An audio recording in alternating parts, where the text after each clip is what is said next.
So for those who think we speak too much about Marvel and the likes, if that news chat wasn't enough for you, here we are with the Eternals, which was, is it the latest film? Film? No. Yeah, obviously not Spider-Man. Obviously, Yeah. the one before Spider-Man came out. Chloe Zhao of Zhao, of Nomadland fame, Oscar winner, Chloe Zhao. So expect great things. And you got an epic cast, haven't you? Here, Wow, so, have you? Okay. Well, you got Gemma Chan. Now, Gemma Chan popped up on my thing. I forgot. I'm going to say, where was it? She'd been in. Oh, that was it. She was in 2010. Gemma Chan was in Submarine. Oh, okay. Yes. There you go. Good. She's also in Captain Marvel as a different character.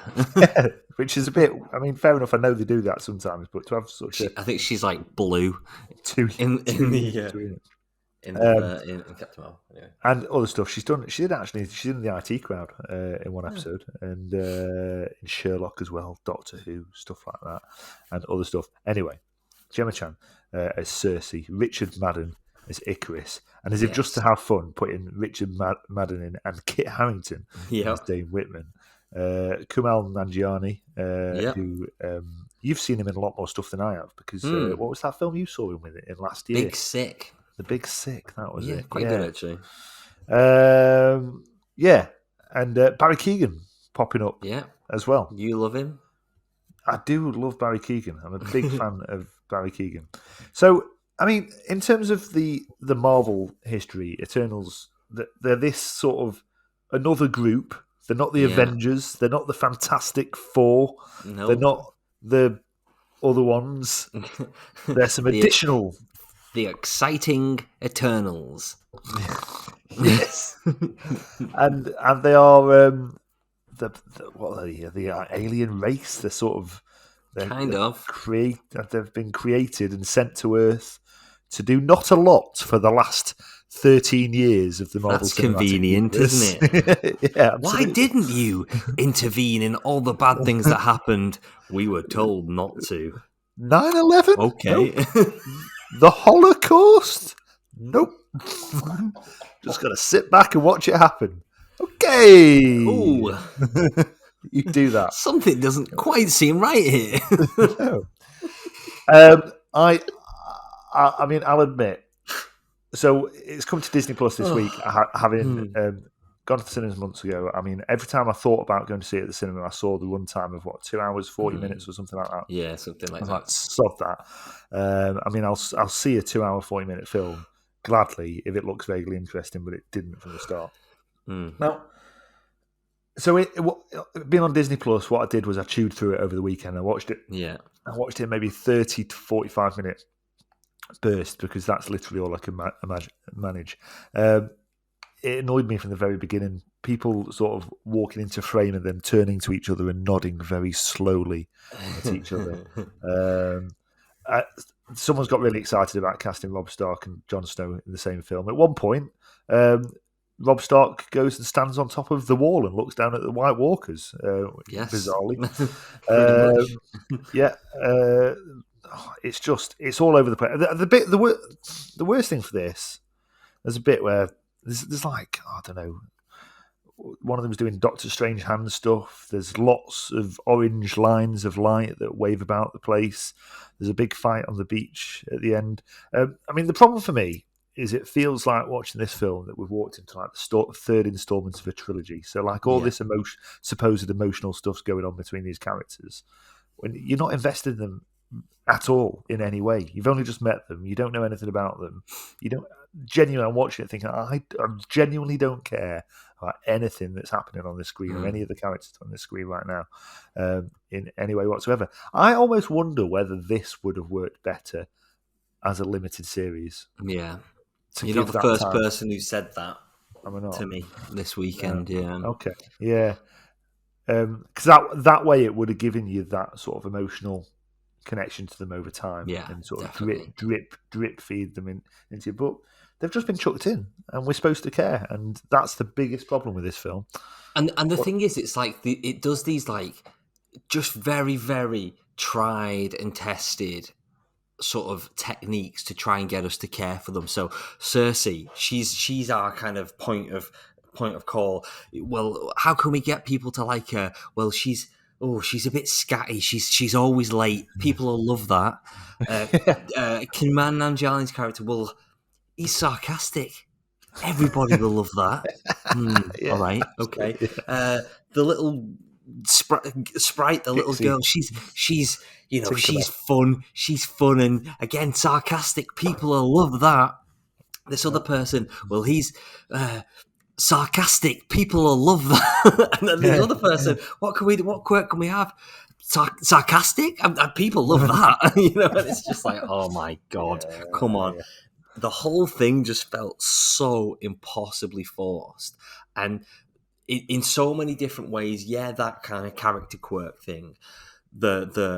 Well, in the Avengers, we've got those particular setup. That there's always that one shot in the Avengers where they all line up and it's like, oh yeah, that's the big fanfare moment. But it works in those films. In this film, I lost count of how many times they got 8 or 9 people in a perfect V shape, flying V, and just stood and posed while the capes kind of flapped. You know what I mean? And it's like, oh my god! Like maybe like you say, maybe if we'd been with these characters for 5 years or so, or 10 years, and we'd actually go and like them. I don't care who these people are, and I don't care that you're in the middle of a battle. You haven't got 10 seconds to line everybody up perfectly and smolder into the distance. No. And then this is the other thing, like, so Chloe Zhao was quite famous for like her big kind of massive wide angle shots where you get this epic landscape and things like that. But what she does in this is she'll do that, and then she'll get one of these characters to run into the frame and just stop, run up to the camera and just stare off into the distance. And it's like, again, once again, it was laughable how many times that happened. And it's just like, I get what you're trying to do, but we're past this. It doesn't work. You know what I mean? Again, with the Avengers, we'd had 4 films before that, and we'd actually started to learn about these characters a little bit more. It was rubbish. I didn't have any connection to any character. It was the whole, like, and again, without going into spoilers, there's a bit of a turn halfway through, but it was so forced us, pushing us to like Richard Madden's character and to get him as our big hero, and it's just like, I really don't care. $200 million this film cost, and the effects were shocking. Let's go back to 2008 and look at the first Iron Man film. Those effects are incredible, they hold up now. Let's go to now, and it was laughable, some of these terrible effects. Every joke, again, and like Kumail Nanjiani's character is there to be the comedian, and it is exhausting. Every joke just seems so poorly timed, poorly planned, and just not funny at all. They all don't age, and that's great. But this film will age terribly because all the jokes are so like current. I'm going to put this on my Instagram page. Good one. Yeah. All right. Yeah, good. Madden just takes himself far too seriously. Someone dies about halfway through. Couldn't tell you the name. Yeah. No, I couldn't tell you now. Good. I don't know whose name that was. Over an hour into the film, right, somebody says, "We need pastos." And it's like a big thing. Yeah, we need pastos, and like a big hurrah. I was like, who the fuck is pastos? Or pastos? I don't know that means absolutely nothing to me. And it was somebody we'd met at the beginning for like 10 minutes, and then it's like, well, the big reveal is we need pastos. Like, okay, I think I switched off by that point. Yeah, I do remember kind of like coming round to it in the sort of final act when they start going on about. It's like they're making it up as they go along. And now, where can we go from here? Oh, now we can make the the Unimind. What? You know, the I was like, Unimind. good. All Yeah. right. And while they'll do the Uniman, they'll stand in a perfect flying V and just stare off into. I was thinking, like, it feels like I'm watching a Nickelback video. It's like so bad. It's so bad. What do you think goes wrong? Right. First of all, like, and no disrespect to Chloe Zhao, like, clearly she's done it really, and without sounding patronising, she's done really well. She's made an Oscar-winning Yeah. film, Mm-hmm. and that film looks stunning. I'm not entirely sure why she was chosen to make this film, Yeah. but also because you start to think, like, you've never made a film like this before ever. You've Yeah. never made anything that's like a superhero film. So how does it work, right? And how does it work with any of these directors they've brought in to make a Marvel film who haven't necessarily done anything like this before? There must be a blueprint or a level of hand-holding that you give them. I think But we've spoke about this before, haven't we, with the kind of pre-viz stuff, where basically years before one of these Marvel films is made, the kind of producers have already gone to kind of effects companies and said, this is basically what this action scene is going to look like, and they've pre-vised it, and then they go to the directors and say, right, you need to make this look like this. You can do all your other things, you know, so like you James Gunn, you Taika Waititi, we love all those things you do, brilliant, but actually these scenes need to be this, you know, need to look like this. However, I read an interview with James Gunn this week, and he said that actually for the first Guardians of the Galaxy, the only notes that Marvel gave him were, you have to have Thanos in it, and you have to introduce the Infinity Stones in some sort of way.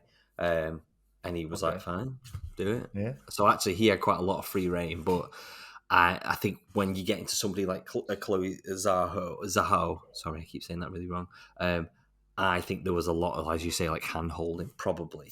Well, you'd hope there should be for someone like her who didn't expect. But I kind of feel like she's just been left to it, and she's gone and had a go at doing something she's never done before. Almost made a superheroes film by numbers. Yeah. And it's just completely. Well, that's exactly what it is. You've nailed it there. It is completely by numbers. Everything happens in this film that you would expect. There's even like again, without going into too much spoilers, there's a heel turn halfway through. There's a twist, air quotes twist halfway through that you're like, yeah. It's like, you know, is that the 6 weeks earlier or 6 days earlier or whatever? Yeah, it's like kind of. Well, I thought you know, it's not the. Yeah, I thought that was going to happen. It was, yeah. It's like, obviously, okay, whatever. And it's just weird. Like it's you know, at the end of the second act, one of the main characters just says, "I don't agree with this," and leaves. And is in it again at the end, literally for the, you know, the last 30 seconds is there in a completely different scene, misses the entire third act when it's like. So I'm just thinking, did they have, you know, a contract, something else they needed to do, because that doesn't feel normal to me. No. It's you know, it's I don't know. The other sort of, not argument but discussion, is the kind of like, and this is in no way a criticism, but I feel like it could turn into a criticism, is how, air quotes, inclusive the film is. Do you know what I mean?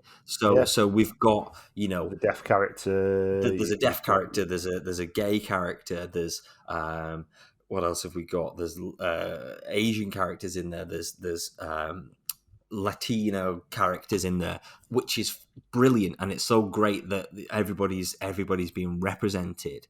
Yeah. But it feels very, very forced. They're like, okay, let's have everybody in there because that's what we're supposed to do. And it's like, I get it, and I get where you're coming from, but it just felt natural, does it? Yeah, well, exactly, and that's it. I agree completely. Do you think? Well, I don't know. Do you know? I don't know. Are we seeing these characters again? So it says at the end, the Eternals will return, but Eternals 2 has not officially been announced. It's not as far as I'm aware, it's not performed as well as they wanted it to. But again, it was released kind of in a pandemic. It sets up some newer characters. Did you watch it to the very end and see both kind of post I saw credits? Dane and the sword thing. Yeah. Did you see And another thing? so and there's the voice you hear. So there's talk of Blade being linked to it. Yeah, so there's that. So the whole reason Kit Harington's in there is to set up the Black Knight, which is another kind of very kind of obscure Marvel character. But, okay, good. And what was great. the other bit? I did see the other bit. I can't With remember what it was. Harry Styles? Oh God, yeah. So, Thanos' brother, Eros. I don't think we need to bother about spoilers. Like, if people are actually bothered, they would have seen it in September. don't they? Right. Yeah. Yeah. So it's And introduced. His character is called Star Fox. Yeah, and a troll, gnome. I don't know. But yeah, sets up Thanos' brother Eros, who's kind of good in the comics. Yeah. I'm looking at him thinking, how are you the brother of Well, that so this is a big thing from that they retconned in the comics, that Thanos and Eros were actually Eternals themselves, and some Eternals have the deviant genes, so they kind of look different. Great. Are we supposed to know this? Like, you know what I mean? I just assumed that maybe Thanos had like a peanut allergy and he just. Yep, good. So all in all, I didn't really enjoy much. I would have actually. I was missing Francis in a bucket in this film, if I'm perfectly honest. So, well, okay then, Gregory. Would you say that Eternals is Uncle Buck or Just My Luck, which stars the band McFly and What? McFly in a film? Yeah, they're in a film. It's a Lindsay Lohan film from the mid-noughties. It also stars, I think, maybe Chris Pine. But yeah, McFly are in it. So that is Uncle Buck or Just My Luck.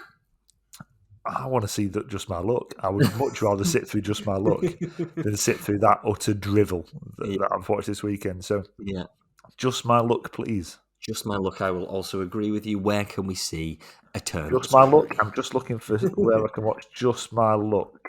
Justwatch.com. Here we go. Just My Luck. Well, slow computer. It won't even load a website. Yeah, it is Chris Pine. Yeah. It's not. What? It's not even. Let me Here you search go. for Manhattanite Ashley is known to many as the luckiest woman around after a chance encounter with a down-and-out young man. However, she realizes that she swapped her fortune for his. Great, good. Wow. Okay. And it's on. Is it McFly in it? Yeah. Lindsay Lohan.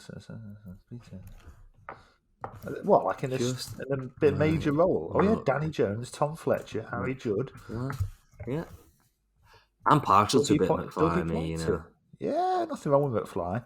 And that's available on Prime Video now. Excellent. Are there any post-credit scenes in Just My Luck? Yeah, Busted come in. And that was the origin story for Moat Busted. There you go. Cool. And also Eternals is on Disney Plus, but don't worry about that. Don't worry about that. Thanks.